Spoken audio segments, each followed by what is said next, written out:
하나님의 주시는 말씀을 경청하도록 하겠습니다. 마태복음 5장 13절로 16절 말씀입니다. 제가 받들어서 읽어드립니다. 너희는 세상의 소금이니 소금이 만일 그 맛을 잃으면 무엇으로 짜게 하리요? 후에는 아무 쓸데없어 다만 밖에 버리워 사람에게 밟힐 뿐이니라. 너희는 세상의 빛이라. 산 위에 있는 동네가 숨기지 못할 것이요, 사람이 등불을 켜서 마을 아래 두지 아니하고 등경 위에 두나니 이러므로 집안 모든 사람에게 비치느니라. 이같이 너희 빛을 사람 앞에 비치게 하여 저희로 너희 착한 행실을 보고 하늘에 계신 너희 아버지께 영광을 돌리게 하라. 아멘.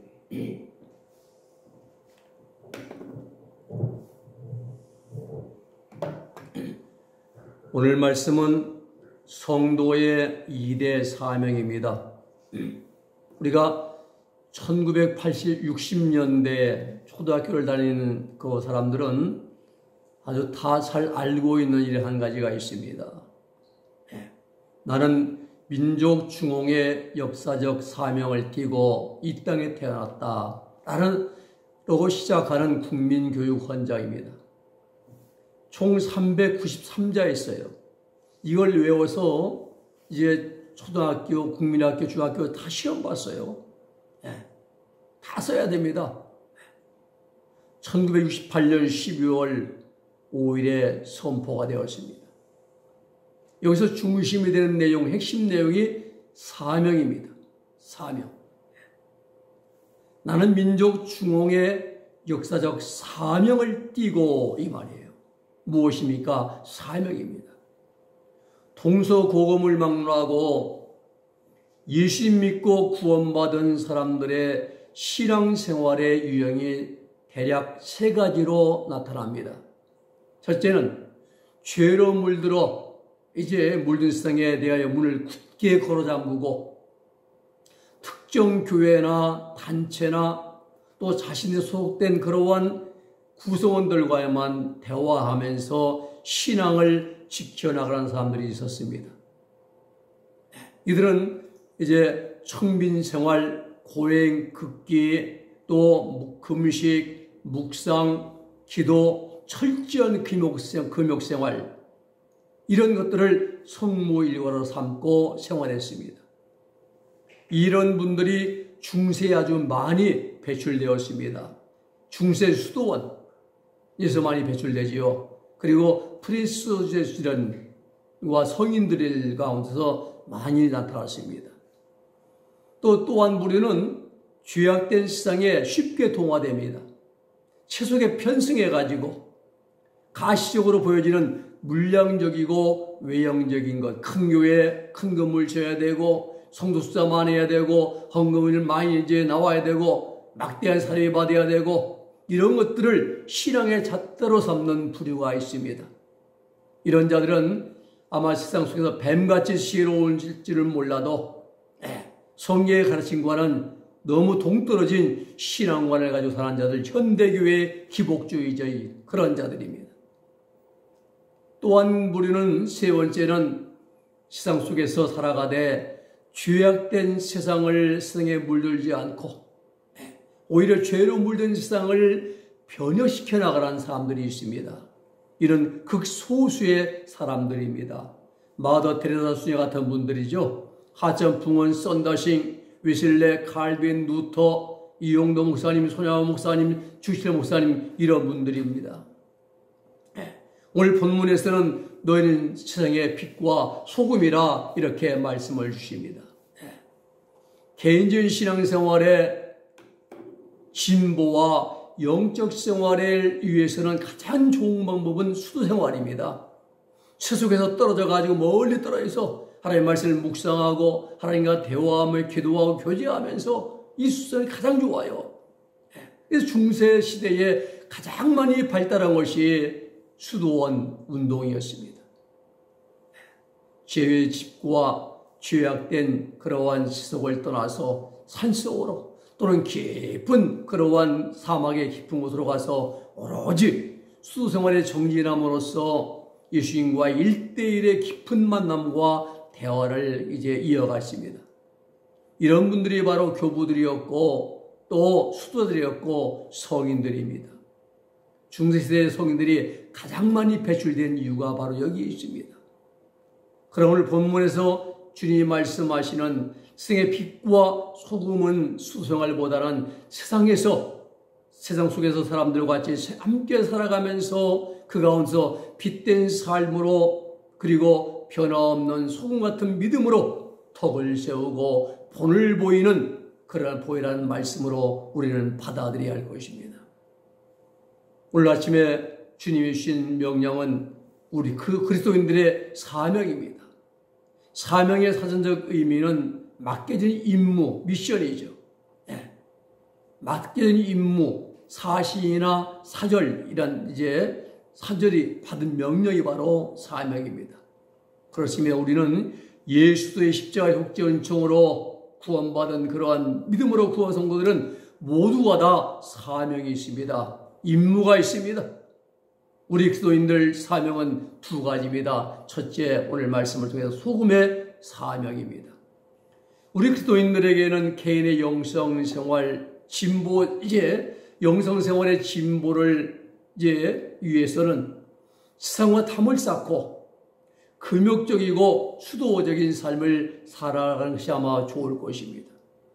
왜냐하면 죄된 현실과 멀리 떨어져 있기 때문에 죄악에 물들 기회가 현저히 적어지기 때문입니다. 그러나 만약 그렇게만 우리가 살아간다면 우리들이 감당해야 될 빛과 소금의 사명을 온전히 감당할 수가 없게 됩니다.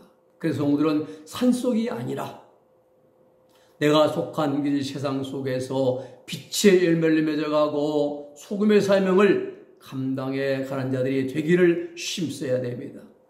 오늘 여러분, 모든 음식에는 소금이 들어갑니다. 가을에 김장을 절일 때도 소금물에 간을 맞추어서 절입니다. 찌개나 또 국이나 모든 음식을 만들 때에도 적당량의 소금이 들어갑니다. 우리가 사 먹는 모든 음식들, 심지어는 빵 한 조각에도 나트륨이 들어갑니다. 만일 소금이 들어가지 않으면 음식은 싱거웠고 금방 상하고 맙니다. 그렇습니다. 우리 구원받은 성도들의 믿음과 신앙에는 소금이 들어가야 됩니다. 그래야 신앙에 변질이 없습니다. 더 중요한 것은 우리 구원받은 성도들의 음식에 있어서 소금이 빠지면 안 되듯이 이 세상 내가 속한 곳에서 소금 같은 존재로 꼭 필요한 존재로 우리는 삶을 살아가야 한다는 사실입니다. 세상의 소금이란 말은 하나님을 대적하는 세상에서 우리 그리스도인들이 어떠한 모습으로 어떠한 삶으로 살아가야 되는지에 대한 삶에 대한 본질을 규명해 주는 말씀인 것입니다. 소금은 헬라어로 할라스예요. 다양한 의미를 가지고 있습니다. 유대교 문헌에 보면은 소금은요, 생명을 유지하는데 필수 불가결의 요소로 생활 필수품 목록에 소금이 들어가 있습니다. 또 외경 바룩서 6장 28절에 보면은 방부제 역할을 한다고 기록했습니다. 그런가 하면은 통증을 완화시키는데도 약품으로 소금이 사용되기도 했습니다. 유대교 문헌입니다. 그리고 구약에 보면 희생제물의 부패 방지, 썩음을 방지를 하는 방지와 재물을 정결케 하는 데에 소금이 사용되었습니다. 레위기 2장 13절 말씀입니다. 그런가 하면은 신약에 새로 태어난 신생아의 몸을 깨끗이 씻길 때에도 소금이 사용되었습니다. 에스겔 16장 4절 말씀입니다. 그런가 하면은 고난 가운데 처한 욥은 자신을 괴로운 인생을 소금을 치지 않은 맛없는 음식에 비유를 하기도 했습니다. 욥기 6장 6절 말씀입니다. 오늘 여러분 예수도의 십자가 속죄한 저로 그 믿음으로 구원받은 우리 그리스도인들은 죄악으로 어둡고 썩어져가는 세상에서 소금의 역할을 감당해야 할 사명, 미션을 받은 자들이라는 사실입니다. 세상에 사명 없는 사람은 단 한 사람도 없습니다. 악한 자들도 사명이 있습니다. 잠언 16장 4절 말씀 보면은 여호와께서 온갖 것을 그 쓰임에 적당하게 지으셨나니 악인도 악한 날에 적당하게 하셨느니라 라고 말씀하십니다.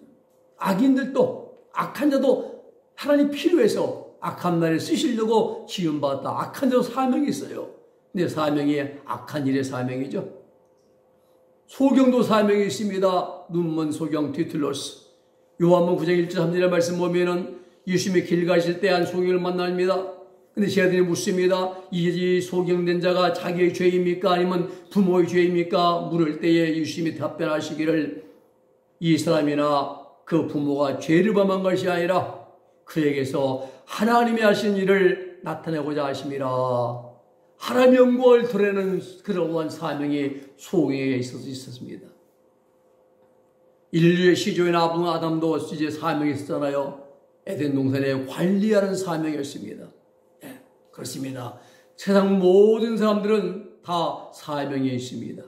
특히 우리 구원받은 성도들의 사명은 특별한 사명을 받은 자들입니다. 인류 역사에 있어서 가장 큰 소금의 사명을 감당해 주신 분이 바로 누굽니까? 예수님이십니다. 예수께 십자가에 죽으실 때에 죽으심을 통해서 자신을 희생하심으로 인류의 소금이 되어 주셨듯이 그리스도로 인하여 인류는 죄로부터 나음을 입었고 청함을 받았습니다. 또 영원한 생명에 대한 소망을 갖게 되었습니다.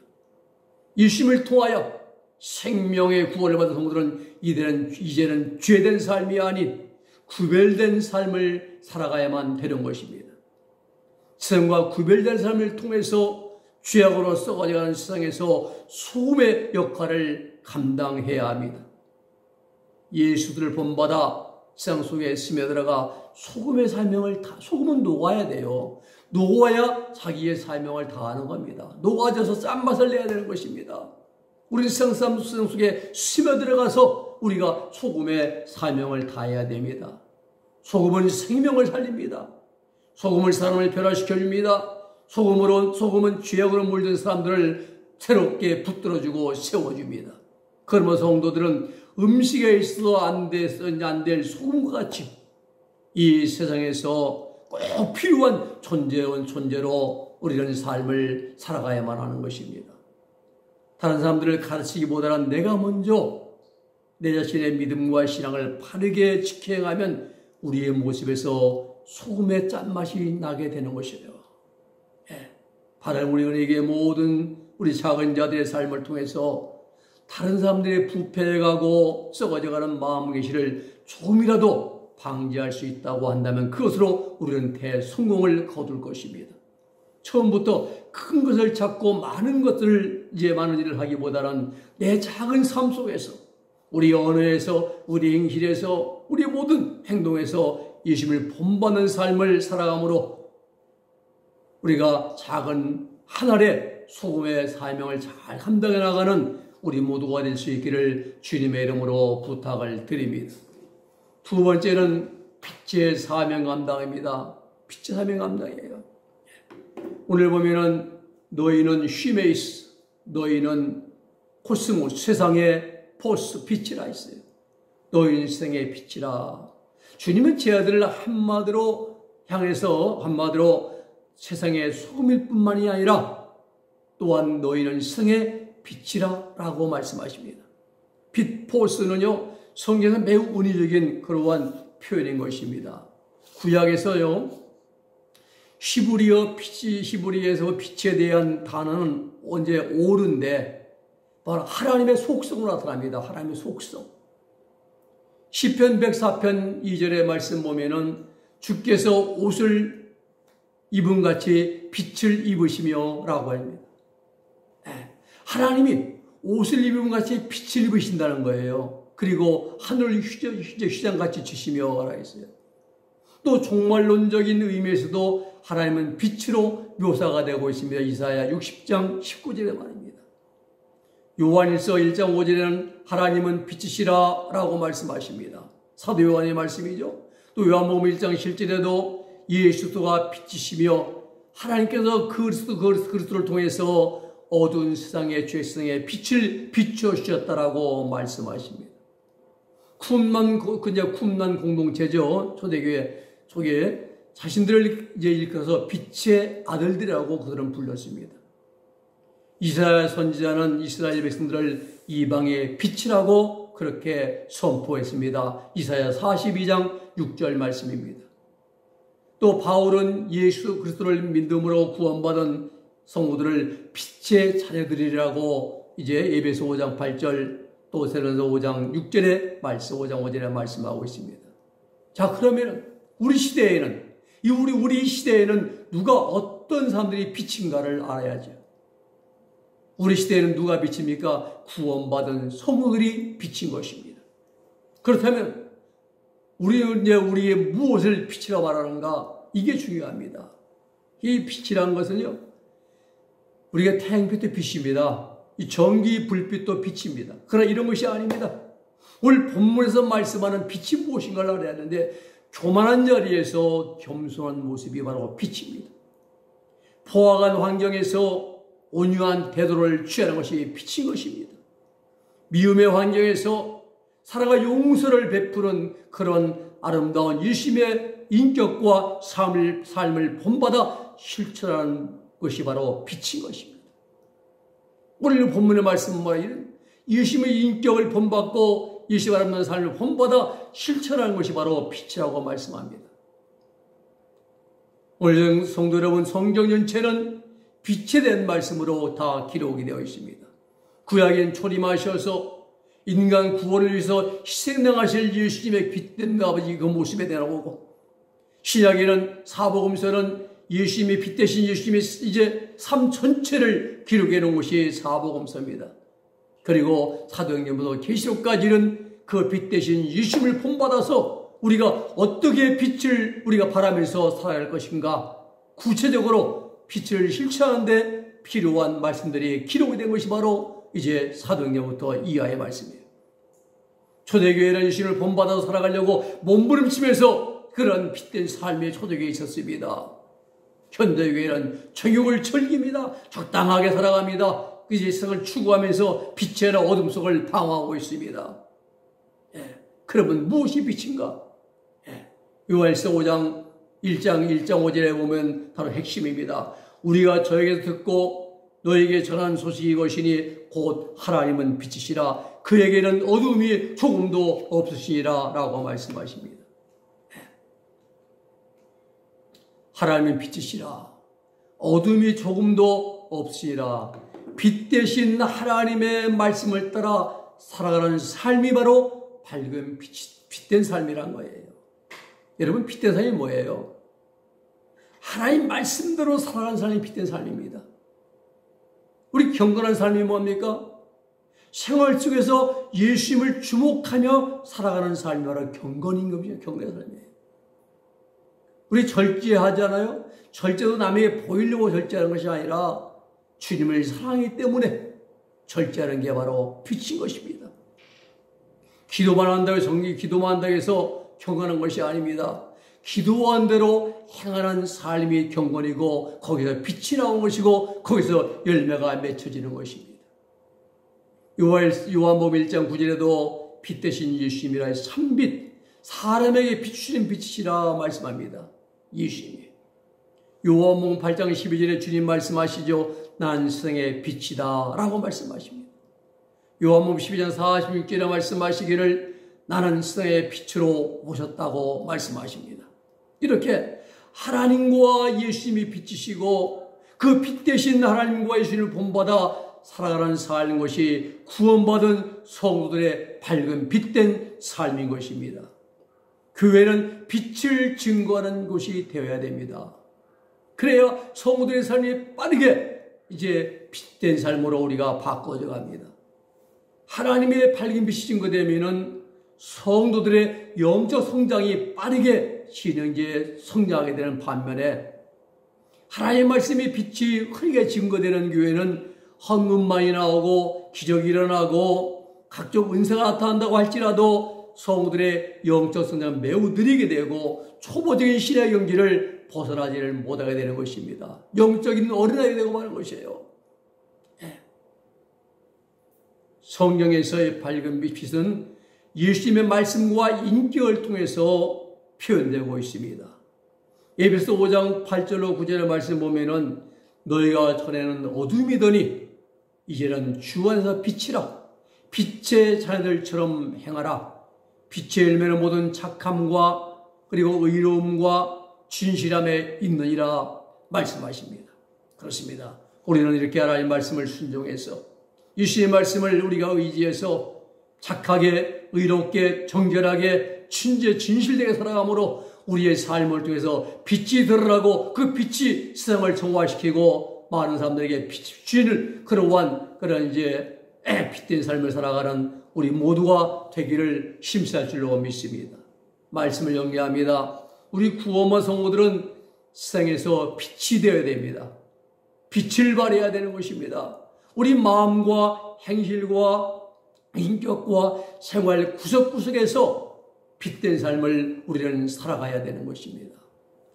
우리 언어에서, 우리의 행실에서, 우리의 마음에서, 우리의 내면에서부터 예수님을 본받아 세상에 소금이 되고 빛이 바라는 그러한 삶을 살아가므로 우리 은혜에 본 성도들이 세상에 빛이 되어지고 소금의 역할을 감당할 수 있는 이 시대에 깨어있는 살아있는 하나님의 백성들이 다 될 수 있기를 주의 이름으로 축원해 드립니다.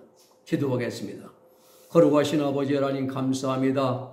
오늘 너희는 세상의 빛과 소금이라 말씀하신 하나님, 이 너희는 우리에게 이대 사명을 주시고 이 사명을 감당하라고 우리에게 임무를 주셨사오니 하나님 아버지 감사를 드립니다. 우리가 어두운 세상에서 우리 하나님의 삶을 통해서 오늘을 통해서 우리 인격을 통해서 우리 행실을 통해서 빛을 발하고 소금의 역할을 감당할 수 있는 이 시대에 깨어있고 살아있는 하나님의 백성들이 다 되게 하여 주시옵소서. 예수님의 이름으로 기도 올리옵나이다. 아멘.